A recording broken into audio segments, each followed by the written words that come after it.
Taste the Daily. தென்காசியில் பொங்கல் பரிசு தொகுப்பில் ரொக்கம் அறிவிக்காத திமுக அரசுக்கு பொதுமக்கள் கடும் கண்டனம் தெரிவித்துள்ளனர். வாசுதேவநல்லூர் சட்டமன்ற தொகுதிக்குட்பட்ட பொதுமக்கள் பொங்கல் பரிசு அறிவிப்பில் ரொக்கம் அறிவிக்கப்படாததால் மிகுந்த வேதனை அடைந்துள்ளனர்.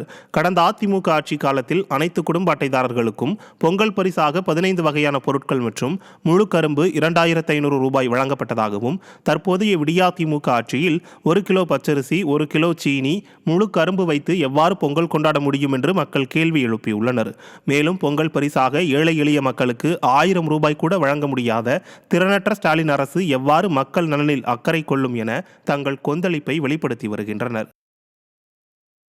ஒவ்வொரு பொங்கலுக்கும் இதற்கு முந்தைய ஐயா எடப்பாடியார் ஆட்சி இருக்கும் பொழுது 2500 ரூபாய் பொங்கல் பரிசாக தொகுப்புடன் கொடுத்தார்.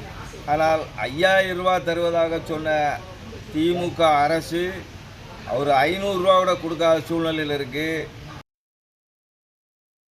கடந்த ஆட்சி காலத்தில் அந்த பரிசு பணம் அறிவிக்கப்பட்டது 2500 ரூபா வரை நமது எடப்பாடியார் அவர்கள் கொடுத்தார்கள். ஆனால் இந்த ஆட்சி காலத்தில் எதுவுமே வழங்கப்படவில்லை. பொங்கல் பரிசாக ரூபாய் 1000 உடனடியாக அறிவிப்பு வழங்கும்படி நாங்கள் தமிழக அரசுக்கு கோரிக்கை வைக்கிறோம். கடந்த ஆட்சியில் 2500 ரூபா அதிமுக ஆட்சியில் வழங்கப்பட்டது. அது 5000 கொடுக்க சொல்லி ஸ்டாலின் வலியுறுத்தினார், திமுக வலியுறுத்திச்சு. ஆனால் இந்த ஆட்சியில் 1000 கூட வழங்கப்படவில்லை.